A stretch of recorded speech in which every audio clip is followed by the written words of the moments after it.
Okay, but that could incite violence, and that can cause That does not meet the constitutional definition of incitement of violence. You should read Brandenburg v. Ohio. They hold a sign saying, I put a bomb in the school? Can they hold up a sign under their First Amendment and say, just so you know, I put a bomb in the school? Can they sit there with that sign? So I talked about this story last week where a conservative group was hosting a Charlie Kirk-style debate table at Tennessee State University, which is a predominantly black university. And they had a few signs up there. One of them said DEI should be illegal and that all illegals should be deported. Well, one of the students took one of the signs, and then campus police escorted them out. The University of Tennessee put out a statement as well, which I will get to. Somebody who disagreed with my stance on that is a guy by the name of Brad Polumbo. He's a journalist and a YouTuber, host of a Brad versus Everybody podcast. And instead of having a debate with him on social media, which usually I don't like doing, I said, why don't you just come on the show and we'll talk about it, which I always welcome a good spirited debate on this show. And I think anybody would say that I have more Republicans on this show than Democrats. Brad, I appreciate you coming on. How are you, sir? Hey, I'm doing well. Thanks. I appreciate your willingness to debate. Have seen you on Piers Morgan mixing it up as well. That's always entertaining. It definitely is. That entertaining is one word to put it. That's for sure.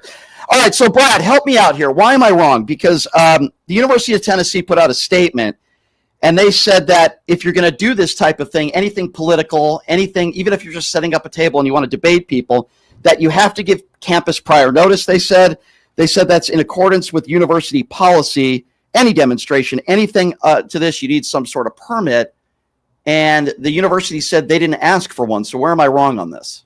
Well, so I think there's two dimensions of this. The first dimension is what you said, whether that even applies, because they have you require a permit for a protest or a demonstration. But generally at a public campus, a taxpayer-funded campus bound by the First Amendment, you're able to just go there and talk to people. I went to a public college, and every day people came to hand out pro-life literature, to yell about the Bible. They did not require a permit for doing that. So public colleges are allowed to have permitting rules for like a protest, a demonstration. But if their policy actually applies to two people setting up a table and talking to people, then it's unconstitutionally broad, I would say. And if it doesn't, then they're just citing this to shut down this conservative event, even though it doesn't apply. Well, why wouldn't they apply for one then? It would have saved a lot of grief, wouldn't it? Why wouldn't they apply for a permit then? Because maybe they should for their future stops. I'm not against that. I'm just more concerned by the behavior of the students at this university. When people come to exercise their First Amendment rights, it descends into a borderline riot with vandalism, people pounding on their cars, yelling Black Power, ripping up their signs. I mean, these are people going there to debate, and you have the power to ignore them if you want, but you don't get to freak out and silence other people just because they say words that hurt your feelings. But in this specific situation, those two individuals that were doing this have made a living on social media off of causing chaos. And you know as well as I do, you go to a prominently black university and you hold up a sign that says DEI should be illegal and all immigrants should be deported. There's going to be a lot of people that are going to be upset at that. And last I checked, that's not a hot take though. First of all, like that's DEI should be illegal is not. Half the country agrees with both those statements, and it's illegal immigrants should be deported, by the way, not all immigrants, as you just said. So I think that's an important distinction. So if DEI should be illegal, then Robert F. Kennedy Jr. probably never should have gotten the position then, right? Because I would agree with you. There's lots of unqualified people in the Trump administration. You're not going to get an argument from me.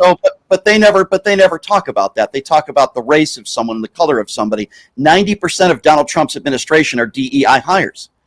But yet you never hire because of. I think there's a difference between an unqualified hire and a DEI hire. A DEI hire is someone put in place specifically to check an identity box. And I don't think RFK Jr. was picked for that. He was picked for other reasons. And you could say he wasn't picked because of his he wasn't picked because of his qualifications. Yeah, so that's something different. A DEI hire is when you specifically hire someone because of their race or their identity. I don't think they hired him for being a white man or for being heterosexual. I think they hired him because he has a certain fan base and agenda and ideas, and they wanted to pander to a certain crowd. But let's not get derailed into that too much. I think to say DEI should be illegal is not a particularly radical take in my view. DEI is a form of reverse discrimination in many cases. And It doesn't actually matter if it is, though, because we should not. The school told these students who freaked out, who ripped up these signs, they said in a statement they behave professionally. Let's say it is as radical a take as maybe you think it is. I certainly don't. Students, college students, grown adults should not throw a fit because another person expresses a controversial opinion in public. They can ignore it. If these people are courting controversy the way you say they are, and that's true, when people who set up the change my mind tables are courting controversy, they could act like adults and simply ignore it.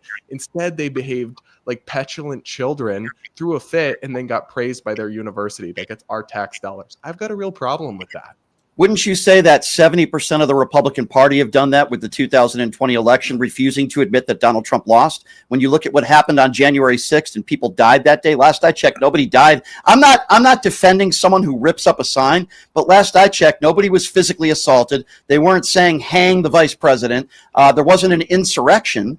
Would you apply that to something like January 6th where people actually died? If you want to talk about people acting like children, I would talk about 7 out of 10 Republicans today still believe that Trump won the 2020 election. So wouldn't that apply to 70% of Republicans that are morons that act like children? I completely condemn the January 6th riot. I think anybody involved in that, I don't think the 2020 election was stolen, any of that. But you are engaging in whataboutism, though. You're just bringing up something else to change the topic. Well, because you're saying that this was like a borderline riot, I respectfully disagree with you. Was anybody arrested for assault? Multiple Person. people should have been arrested. Okay, but that's your opinion. Okay, but with respect, Brad, that's your opinion that you think people should have been arrested They're on for assault. camera doing crimes. Okay, well, nobody was arrested for assault. So the cops let them get away with it. But the fact that January 6th also happened doesn't make what happened here not bad. It's just like, oh, well, you think this thing is bad? What about 9/11? It's like... No, 9/11 were terrorists that decided to kill a bunch of Americans. January 6th were a bunch of MAGA Republican morons who believed that the election was stolen and they tried to overturn free and fair election. It doesn't have anything to do with the issue. But it does, though, because I always hear from people on the right saying that the left are the violent people. Now, there are violent people, I'm sure you would agree, on both sides. Yeah. But you had said this was a borderline riot. Nobody was physically injured. How could it? I mean, like watch the footage of them surrounding the car. I watched throwing stuff at them, grabbing their signs, ripping them up. Yeah, that's a borderline riot. Okay, well, again, by the facts, whether you agree or not that somebody should have been arrested, the fact of the matter is that nobody was assaulted. Nobody was arrested. I don't condone ripping up a sign, but if that's the worst thing that they did, I wouldn't call it anywhere near a riot. And the thing that bothers me most about this is that these two individuals that went there wanted that. How do we know that? They were recording everything. They make money off of getting clicks. They knew that they would rile people up. Yes, I think their signs are absolutely ridiculous. Doesn't mean I would have ripped up their sign. I probably would have called them morons if I was there, a bunch of morons, because that's what I think they are. And by the way, they won't debate anybody unless they're 18 and 19-year-old liberals, just like Charlie Kirk. That's true. I bet you. Well, guess what? I invited them to come on this show, and they declined. But yet they'll go on Newsmax and they'll talk to them. I don't think they want a real debate. Just like Charlie Kirk, he debated. All due respect, he debated a bunch of 18 and 19-year-old liberals on college campuses. Yeah, that may be, but I mean, none of that justifies their behavior. In fact, you play into that. Then ignore them. If you know they're going there seeking a debate and clout, and why give them exactly what they want? I agree with you. When these college students behave like fools and freak out and then get them kicked off campus, the best thing you could do to these people who you say are just seeking conflict, and I think there's a grain of truth to that, but that's just kind of the content generation that we're in now, is ignore them. You played in these people who you are. Okay, you and I both know. Played into it. But you and I both know 18, 19, 20-year-old college students will have a little bit of a harder time controlling their emotions than someone that's 30, 40, 50, 60. But they're adults. You can expect them to behave like civilized adults. Well, listen, somebody ripped up a sign, okay? As I said, I wouldn't say it was a riot. Mob chased them off campus. Well, it was campus police that escorted them out last I checked. And then the administration said this was professional behavior by their students. That's actually worse to me, because I agree with you. College students can be dumb.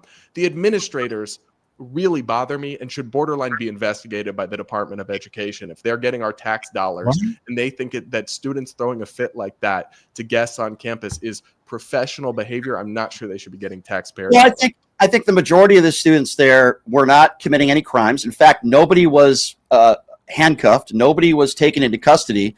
You could make the argument that if you're ripping up a sign, I guess you could say a stupid sign. I guess you could say technically that could be a misdemeanor, but the overwhelming majority of those students were also exercising their First Amendment rights. You have a right to yell at somebody. Shouting other people down is not a First Amendment right. You don't have a heckler's veto. Shouting somebody down. If you're trying to do a speaking event and I come and I scream over you so you can't be heard, that's not me exercising my free speech. So the issue I have with that, number one, is that, again, I go back to what I said earlier. Some universities have different rules.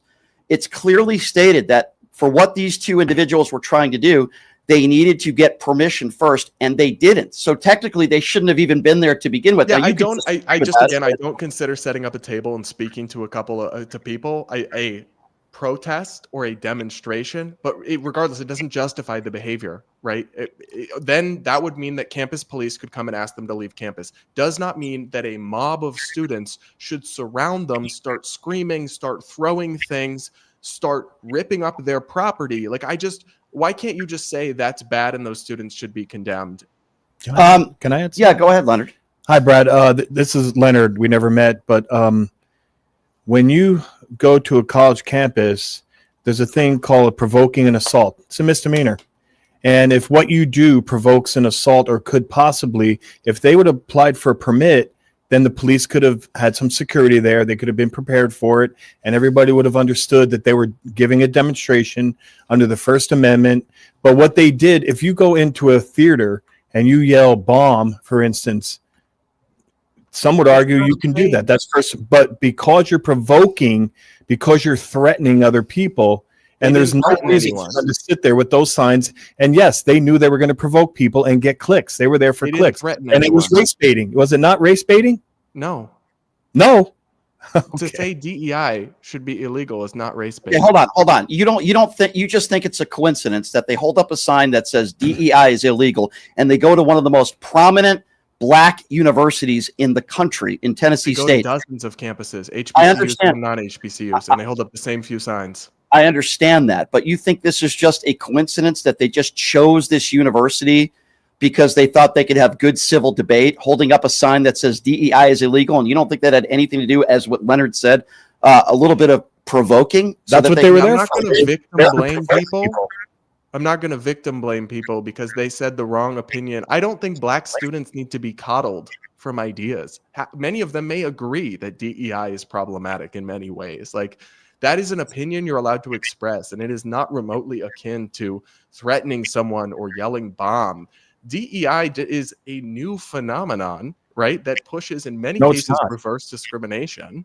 So to say that you can't express that opinion, or you are provoking crimes and being shouted down and having your property destroyed, is bizarre victim blaming that I just don't agree with. Well, I disagree with your characterization with respect when it comes to DEI. I personally believe that when MAGA Republicans, I'm not saying you're one of those people, but when MAGA Republicans use the term DEI, I think it's a code word for the N-word. I really do. We heard that with Kamala Harris. Well, we heard that with Kamala Harris, that she was a DEI hire. We've heard it.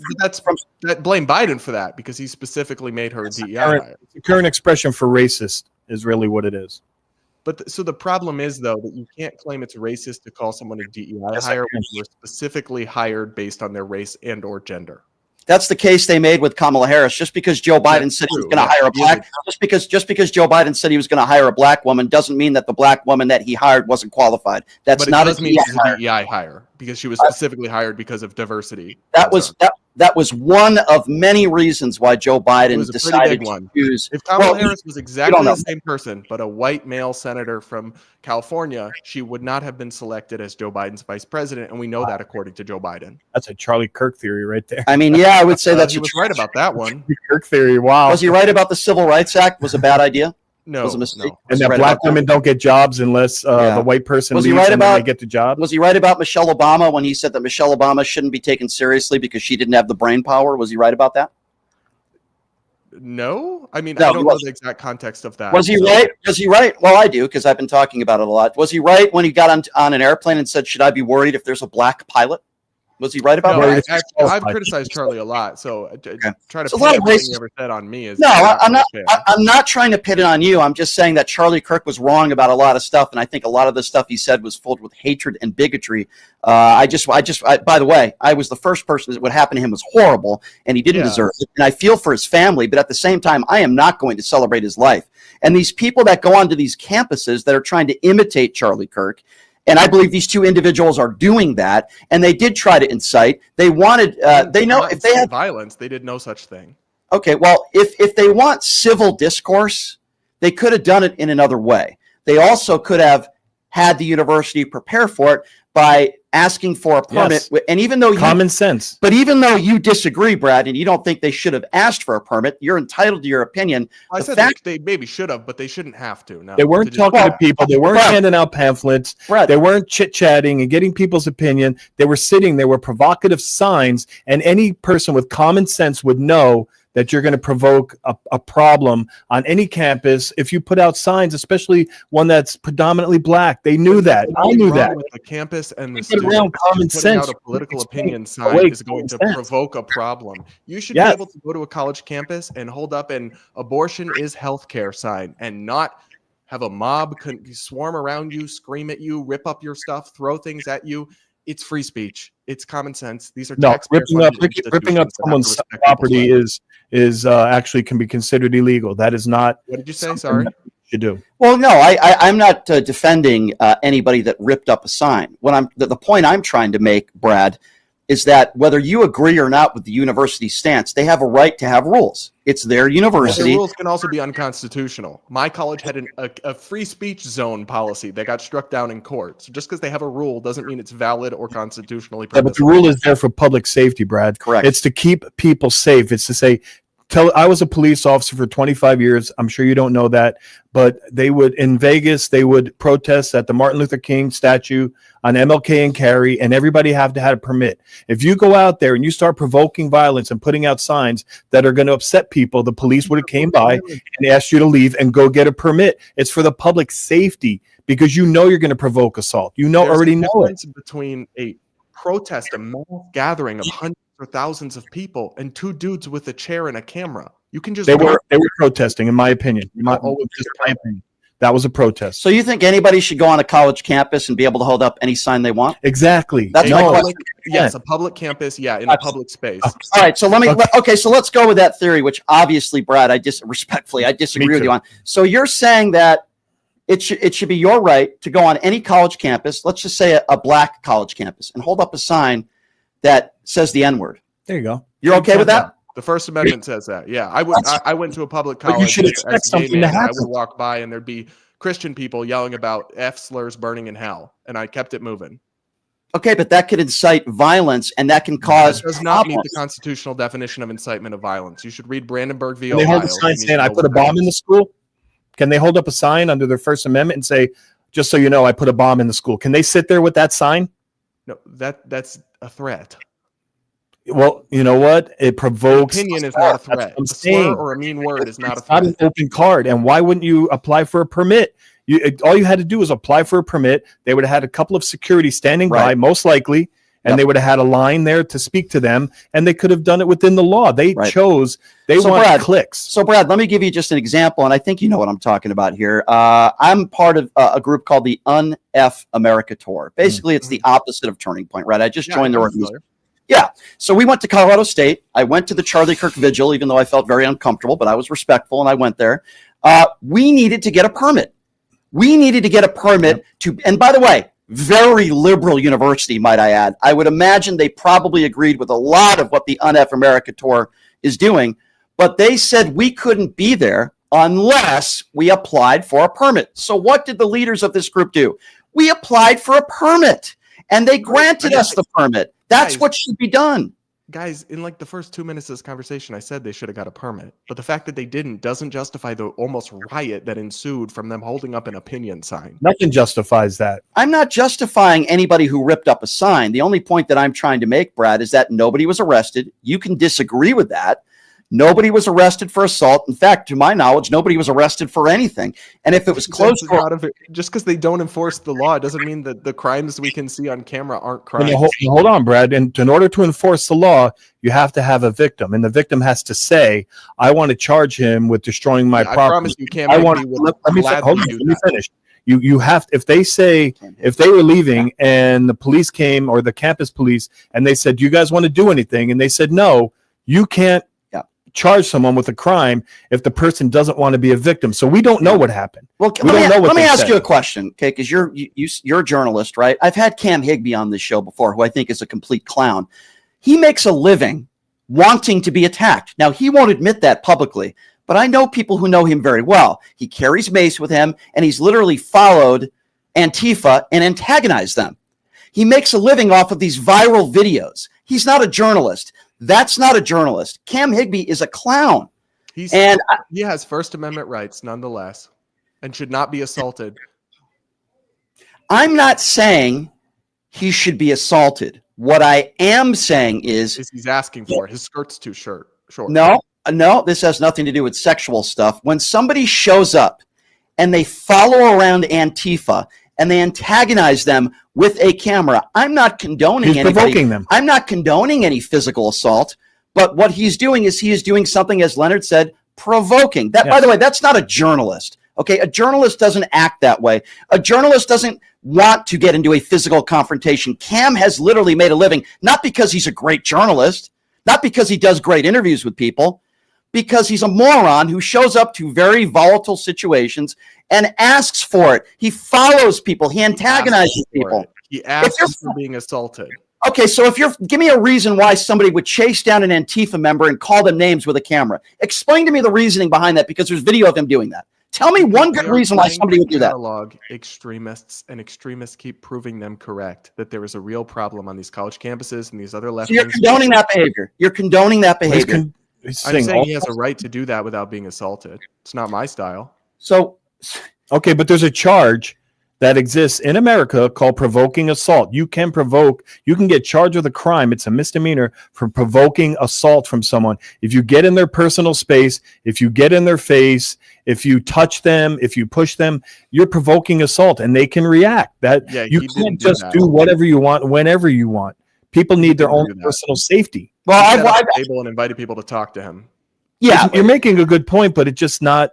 With me, it's just not. Well, landing. Listen, we can agree to disagree on that. I think they make a living off of wanting chaos. I've seen their videos. I see what they do. I don't think what they're doing is good for anybody. At least I'll give Charlie Kirk credit. Stop giving them what they want and behaving so horribly. Brian, how about this? If those students at that HBCU had ignored him and went about their day, he wouldn't have got what he wanted. He wouldn't have got the sympathetic coverage, and they wouldn't have embarrassed themselves in their university. That's a what if. We don't know. Maybe this is the way that I am, regardless of my skin color. If I saw a couple people with signs like that, I would have called them morons, because I think they are. Even though they're entitled to their opinions, I would have told them why I think they're morons, and I would not have ignored them, because I think people like that need to be called out. They have the right to do that. And you have the right to do that. And I have the right to do that as well. And I think they're idiots, and they're not willing. They don't want civil discourse. They don't want good political debate. They would have come on my show, and I wouldn't have called them names. I would have had a civil debate with them like I'm having with you. But they don't want that. You know what they did? They made an appearance on Newsmax, okay, where there'll be zero pushback. And that's what these cowards do. And Cam Higby did my show, and he didn't expect me to grill him on what he does for a living, which is antagonize people and try to confront Antifa members across the country to try to go viral, which I think is disgusting. And he's a talentless clown. And anybody who does that. I'm just saying he shouldn't be. Okay, well, I'm not defending it, but then again, if you incite, which I believe he does, when you're following an Antifa member, and you're not defending it, I'm just saying he provoked it. He was asking for it. What I am saying is that when you follow somebody and call them names with a camera, that is nothing more than trying to incite something. They may defend themselves. Okay, sorry, words are not violence. And if you respond to violence with words or words with violence, following people can be threatening. If somebody was following me everywhere, can I ask you one question, Brad? Because you seem to be very, very impressed with the First Amendment. But do you have the same feelings on the First Amendment when it comes to comedians, when it comes to news people who put out the news, professionals, journalists, do you think that their First Amendment rights are being impeded upon and stamped upon by the Trump administration right now? I actually went on Fox News and debated a host and criticized the Trump administration for threatening. Good for you. Well, I appreciate that because I do think that's what the Trump administration certainly is doing. But I would hold Donald Trump to a higher standard than I would students at a university. Of course, yeah. I would put them at a higher standard for sure. Expect them to behave like adults. Do you think Donald Trump behaves like an adult? Oh no, absolutely Okay. not.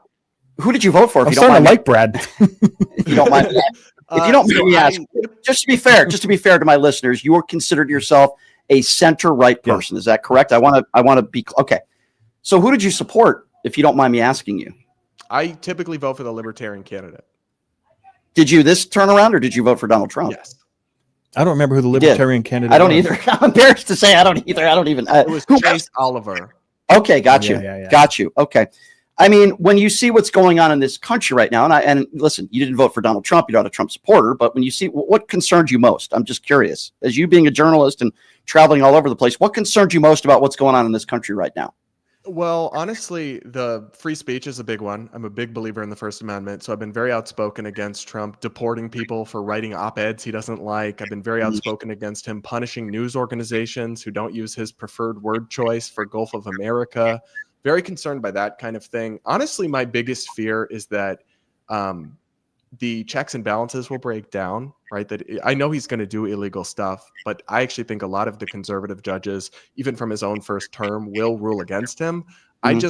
If he just starts flagrantly, blatantly ignoring Supreme Court rulings, he did finally obey the Kilmar-Abrego-Garcia ruling, but that was very concerning to me, the way he flouted that initially. I'm worried some kind of breakdown like that might happen. That's probably what I'm most concerned about. And then, there's the issues with causing global trade wars. I think is incredibly harmful, making America a place that people don't want to visit, tourism way down. I think we should be welcoming skilled and talented people to our country, not punishing them and scaring them away.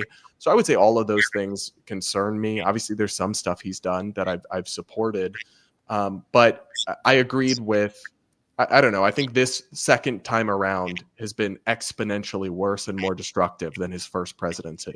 I agree, because I think he had some people around him in his first administration, like General Milley and others, that were able to say, no, Mr. President, we can't do that. I can't name one person that does that now. Being like, this is bad. Right. I agree with him on a lot of that stuff. Yeah, I agree with what you just said.